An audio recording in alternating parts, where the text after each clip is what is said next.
प्यारे साथियों, मैं रामनिवास गिरी आपकी सेवा में उपस्थित हूँ। बड़ा ही सुंदर प्यारा सा चक्र मूलाधार लेके मूलाधार एक्टिवेशन का छठा पाठ।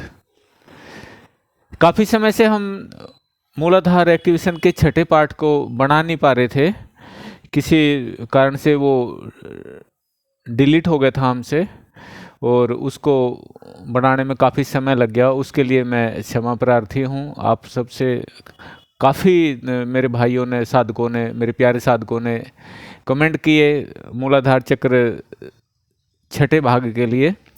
तो साथियों, आज मैं आपके सामने मूलाधार चक्र का मूलाधार एक्टिवेशन छठा भाग, छठा पार्ट लेकर उपस्थित हूँ।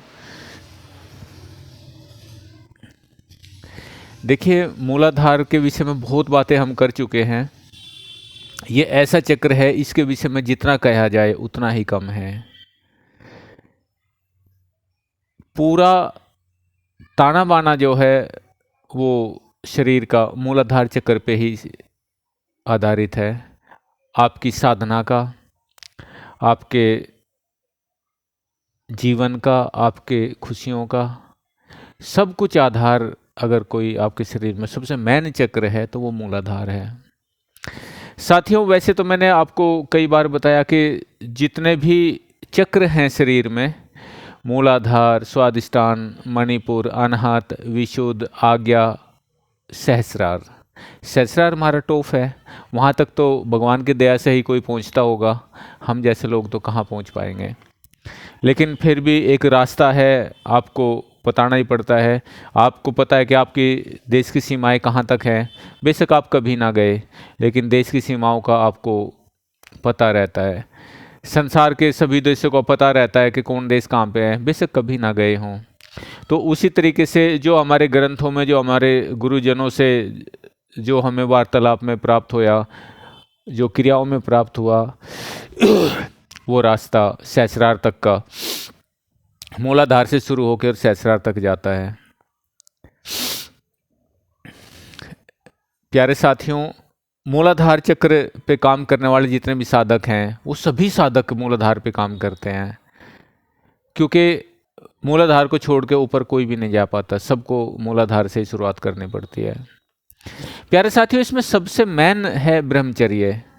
मूलाधार चक्र को एक्टिवेट करने के लिए, वैसे तो एक्टिव तो होता ही है। देखिए, आपको कोई भी चक्र ऐसा नहीं है जो एक्टिव ना हो, क्योंकि अगर कोई चक्र एक्टिव ना हो, जिस चक्र में एक्टिविटी नहीं होगी, जो चक्र काम नहीं करेगा, तो समझ लो आपका जीवन खत्म हो जाएगा। आपका जीवन सुचारू होगा ही नहीं।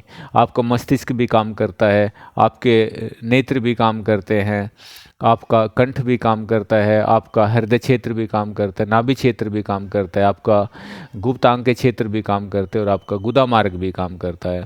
तो कोई भी चक्र ऐसा नहीं है जो आपका एक्टिव नहीं है।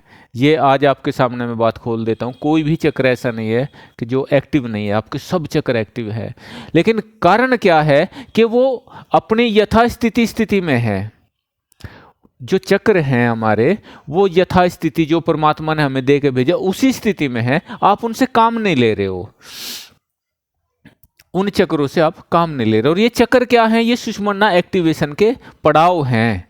जो सुषुम्ना के अंदर जो कुंडलिनी शक्ति प्रवेश करती है और वो जैसे जैसे ऊपर चढ़ती है, ऐसे ऐसे उसके पड़ाव है। जैसे सीढ़ी के, जो आपके घर में सीढ़ी है और सीढ़ी के जो पाए हैं, पायदान हैं, वो उतने ये पायदान हैं। लोग 7 चक्र बोलते हैं, लेकिन मैं कहता हूँ कि इससे भी ज़्यादा चक्र हैं और बहुत से चक्र हैं। जो मुझे गुरुजी ने बताया कि अनेक चक्र हैं इस शरीर में। ये शरीर ब्रह्मांड है, ब्रह्मांड की भांति ही इसके अंदर सब चीज़ें हैं। साथियों, इसमें सबसे मुख्य है वो प्राण है। जितने भी इंद्रिया, 14 इंद्रियां हमारे शरीर के अंदर है। कुछ ज्ञान इंद्रिया है, कुछ कर्म इंद्रियां हैं, कुछ गुप्त इंद्रियां हैं। 14 की 14 इंद्रियों में बहस हो जाती है और सभी इंद्रियां प्राण के बगैर निष्फल हो जाती है। ये मैंने पहले किसी वीडियो में आपके सामने जिक्र किया हुआ है कि सभी इंद्रियों में राजा कैसे प्राण हैं। तो प्यारे साथियों, मेरा कहने का भाव ये है कि मूलाधार एक्टिवेशन का छठा पार्ट जो है, इसमें हम बताएंगे आपको कि आप ऊर्ध्वगामी कैसे हो, आपके चक्र जागृत कैसे हों। साथियों, शुरू से आखिर तक जो खेल है वो ब्रह्मचर्य का है। मूलाधार चक्र हो, चाहे आपका सहस्रार तक जाना हो, जितना भी चक्र है सब ब्रह्मचर्य का है। कई लोग कहते हैं जी हम तो एक पत्नी गामी हैं और हम तो ब्रह्मचारी हैं, लेकिन क्या है कि आप हफ्ते में, 15 दिन में, 2 महीने में, 6 महीने में आपकी अपनी पत्नी से समागम करते ही हैं। तो प्यारे साथियों, वो ब्रह्मचर्य की श्रेणी में नहीं आता। ब्रह्मचर्य की श्रेणी में आप जब आ सकते हो, आप एक पत्नीधारी हो, और एक पत्नीधारी हो, दिन में कभी आपने संभोग ना किया हो। जो व्यक्ति दिन में संभोग करता है तो वो परमात्मा के, जो परमात्मा की रीति है, यानी कि वो रात को दिन बना रहा है, दिन को रात बना रहा है, छोटे शब्दों में कहूँगा।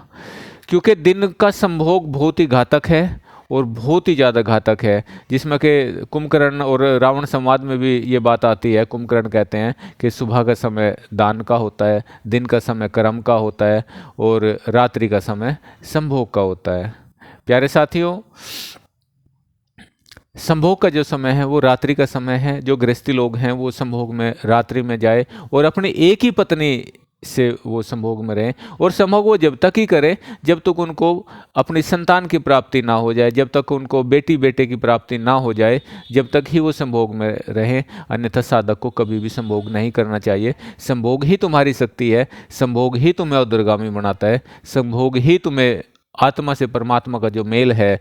योग के जो अंग है, मैंने आपको पहले भी बताया कि योग जो है वो क्या है, रज और वीर्य, यानी कि रज को वीर्य से मिलाना। रज और वीर्य अमरोली खेच वज्रोली के द्वारा होता है।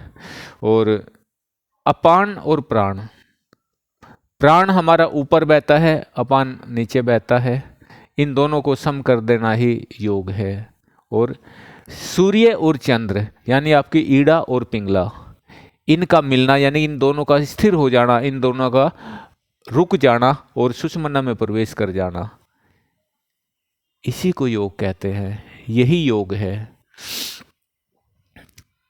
ये ऊर्ध्वगामी होए कैसे प्राण? अपान जो है वो ऊपर को कैसे जाए? जब हम रेचक पूरक कुंभक के बल से प्राण और अपान को एक जगह मिलाने की कोशिश करते हैं, प्राण को ऊपर धकेलते हैं, जो अपान है उसको ऊपर धकेलते हैं, प्राण और अपान दोनों मिलकर जब सुषुम्ना में प्रवेश करते हैं, जब कुंडलिनी शक्ति को लेकर सुषुम्ना मार्ग में प्रवेश करते हैं, सहस्रार की ओर आते हैं, उसी को हम प्राण और अपान का मेल कहते हैं, उसी को रज और वीर्य का मेल कहते हैं। देखिए,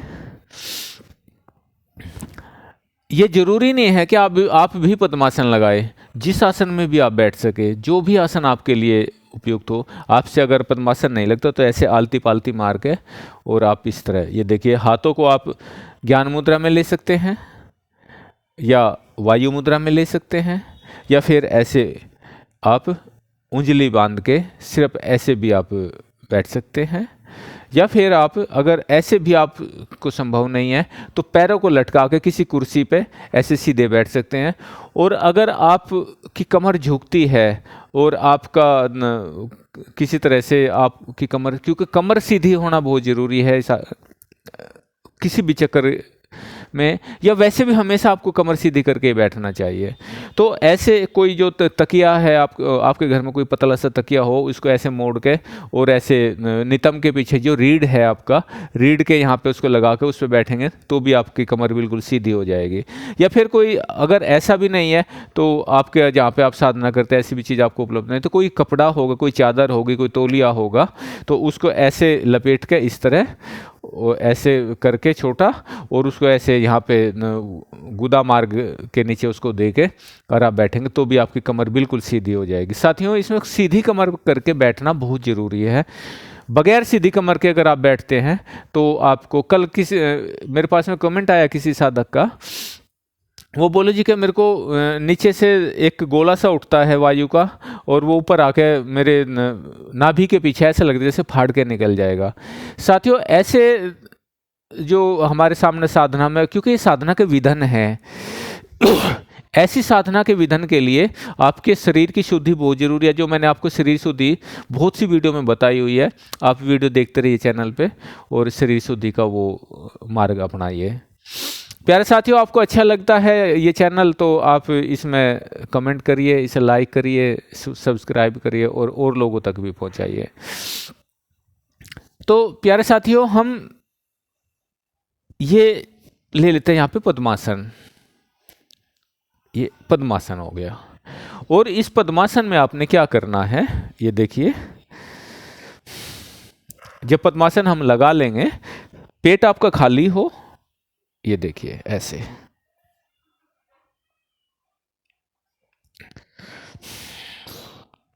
पूरा श्वास इसमें बाहर,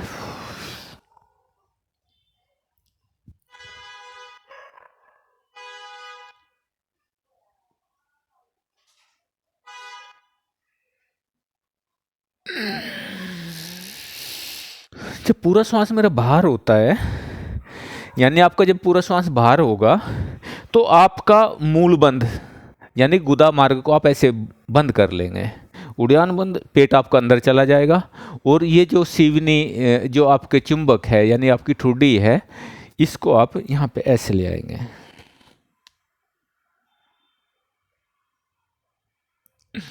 और फिर आप नीचे जो आपका लिंग है, आपकी गुदा है, उससे आप अश्विनी करेंगे ऐसे। इसको ऊपर ऐसा अपने अंदर भाव रखेंगे कि जो गुदा मार्ग है और हमारा लिंग है, इसके अंदर से हम किसी चीज को ऊपर फेंक रहे हैं, ऐसे ऊपर, ऐसे ये ऊपर की ओर आप इसमें जब इसमें स्ट्रोक मारेंगे तो क्या होगा, जो कुंडलिनी शक्ति है वो बार बार सुषुम्ना पे आघात करेगी। जब सुषुम्ना पे आघात होगी तो आपका जो मूलाधार चक्र है, वो मूलाधार चक्र विस्फुरण उसके अंदर होने लग जाएगा। उसके अंदर ऐसे विस्फुरना होगी, और जब उसके अंदर विस्फुरना होगी तो मूलाधार चक्र आपका एक्टिव होने लग जाएगा ऐसे। इसमें क्या करना, श्वास को पूरा बाहर निकालना, देखिए ऐसे।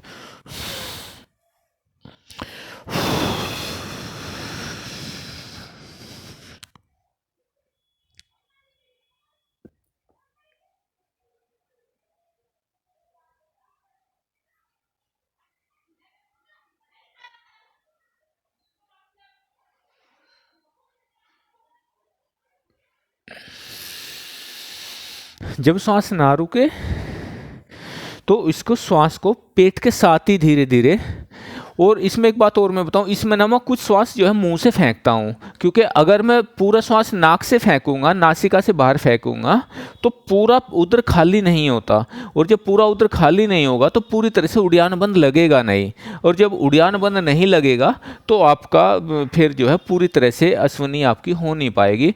और जो नीचे से आप ऊपर को जो अपान को फेंक रहे हो तो वो पूरी तरह मूवमेंट नहीं होगा। और जब पूरी तरह, अच्छा, इसको फिर उड़ान करने से क्या होगा कि सबसे पहले जो फायदे हैं, जो चलो भाई चक्र तो जब एक्टिव होगा होगा, लेकिन जो पहले ही दिन से 0 मिनट से आपको जो फायदा होगा वो ये होगा कि आपको भूख अच्छी लगेगी, जो आप भोजन करेंगे वो पूरा पचेगा, आपको गैस नहीं बनेगी, एसिडिटी नहीं होगी। किसी को बवासीर के दोष है तो बवासीर के दोष नहीं होंगे, किसी को खून नहीं, बादी बवासीर किसी भी तरह की है, खून आता है, पीप आता है, बवासीर है, भगंदर है, फीसर हो गया, फिस्टूला हो गया, ऐसे रोग जो हैं आपके गुदा मार्ग से खत्म हो जाएंगे। दूसरी बात, किसी को बार बार धरण गिर जाते हैं, धरण डिगती है, तो उनकी धरण भी नहीं डिगेगी, यानी कि उनको ये दोष भी नहीं होगा। किसी भाई को, किसी को लीवर फैटी हो जाता है, जब लीवर फैटी होता है तो क्या होता है कि उनको बार बार मोशन जाना पड़ता है, बार बार फ्रेश होने जाना पड़ता है, तो ये समस्या भी उनकी नहीं होगी। और तीसरी बात, लोगों के बीपी बढ़ने लगते हैं या किसी के बीपी घट जाते हैं, तो ऐसे दोष भी इन तीनों बंद को लगाने से खत्म हो जाते हैं। साथियों, इसके बाद क्या होता है कि जो व्यक्ति को नींद कम आती है उनको नींद भी अच्छी आने लगती है, इससे नींद भी अच्छी होगी। उसके बाद बेचैनी किसी को रहती है, सर के अंदर दर्द रहता है, ये भी उसका दूर होगा, आंखों से कम देखना भी बंद होगा। इससे बहुत सारे इसके फायदे हैं। इसके आप जो हैं अनंत फायदे, इसका मैं गणना नहीं है मेरे पास में, इतने फायदे इसके। तीनों बंद, ये तीनों बंद ही जीतते हैं काल को। देखो, खेचरी जैसी मुद्रा नहीं है, खेचरी जैसी कोई मुद्रा नहीं है, और कुंभक के जैसा कोई बल नहीं है। जब आप तीनों बंदों को लगा के ऐसे देखिए,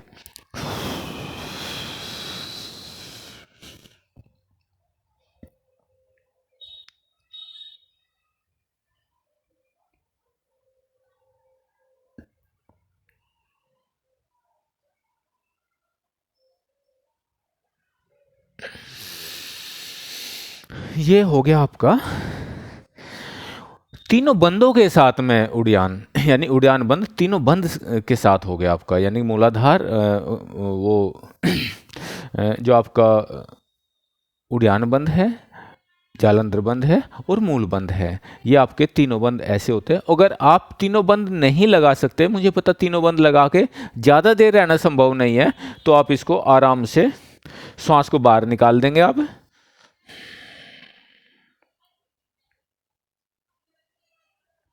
और यहाँ पे ऐसे इसको अश्विनी मुद्रा आप करने लगे, यानी गुदा मार्ग को ऐसे खोलेंगे बंद करेंगे, खोलेंगे बंद करेंगे, और ऐसा भाव रखेंगे कि मेरे लिंग से जो अंदर कोई चीज, जो मेरा वीर्य है वो ऊपर की ओर जा रहा है, उदरगामी इसी को कहते हैं, ये ऊपर की ओर जा रहा है। और जब आप ऐसे ऐसे उसको करते जाएंगे तो आप देखेंगे धीरे धीरे धीरे धीरे आपके शरीर से सभी रोग बदलते जाएंगे, और आपकी जो साधना है, साधना के अंदर आपका मन लगने लग जाएगा, और साधना में आप उन्नति की ओर जाएंगे।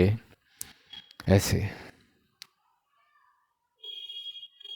इसके बाद आपने क्या करना है कि जब तक आप इसको करें, क्योंकि अश्विनी ज़्यादा देर आप लगातार नहीं करना, इसके बाद फिर आप इसको छोड़ देंगे और दोनों हाथों को आप ज्ञान मुद्रा में ले आएंगे ऐसे, और हाथ आपके ऐसे ऐसे सीधे ना हो, ऐसे मुड़े हुए हों, यहाँ पे इस तरह आपके हाथ मुड़े होंगे, और आप यहाँ पे ऐसे बिल्कुल शांत भाव से सीधे, क्योंकि आपने कपड़ा नीचे लगाया हुआ है अपने रीढ़ के, तो आपकी कमर सीधी रहेगी, और जब कमर सीधी आपकी रहेगी तो आप यहाँ पे ऐसे उन्मुनी मुद्रा,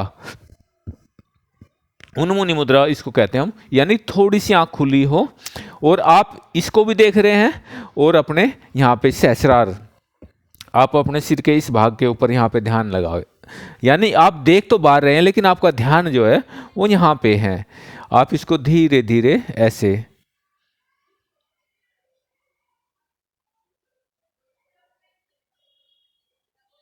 जब आप लगे कि आपके गुदा मार्ग को आराम मिल गया है तो इसको फिर अश्विनी शुरू कर दें यहाँ पे।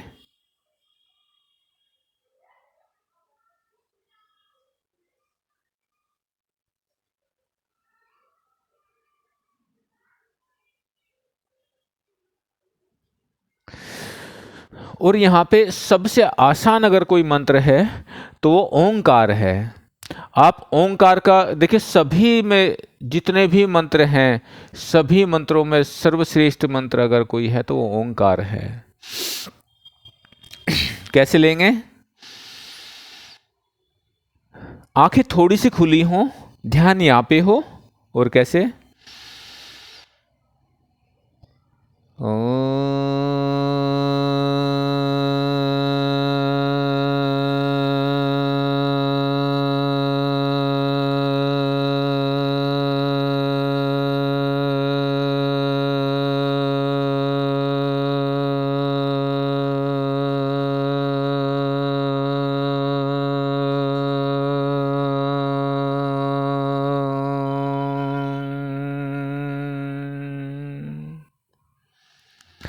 वैसे मूलाधार का जो मंत्र है वो लम है, आप उसको भी जप सकते हैं, लेकिन सभी ये सब जितने भी मंत्र हैं सब वाइब्रेशन उत्पन्न करते हैं।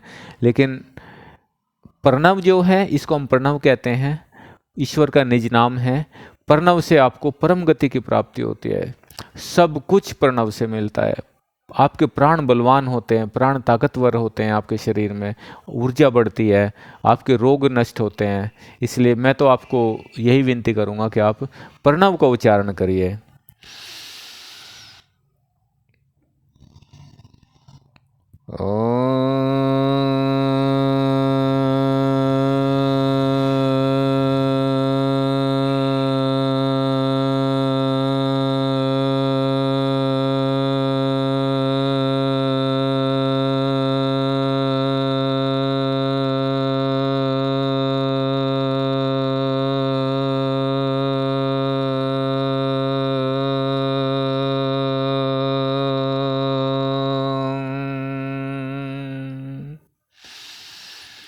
इस तरह से आपको लंबे स्वर में प्रणव के उच्चारण को करना है। जब आप लंबे स्वर से प्रणव को उच्चारण करेंगे तो मूलाधार से शक्ति आपकी एक्टिव होके और धीरे धीरे धीरे धीरे ऊपर की ओर आने लग जाएगी, मूलाधार आपका जागृत होने लग जाएगा। पूरी शक्ति को।